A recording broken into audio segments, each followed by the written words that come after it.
এই যে বন্ধুরা, এখন বাজে 8:10 বাজে। একটু টিফিন খেতে বসলাম, ছেলে ডিউটি বেরিয়ে গেল।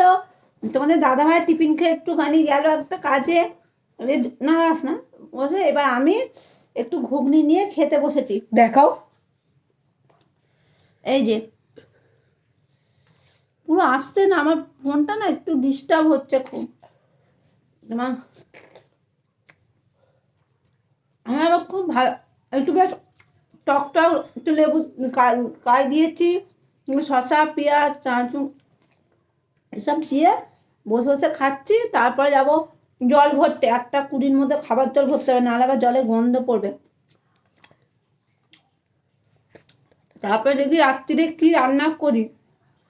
এখন ঠিক আছে, শুধু ভাত আছে আর ডাল আছে। তাহলে কিছু যদি দাদা ভাই বলে সমস্যা, তাহলে কিছু ভাজবো, হয়ে যাবে।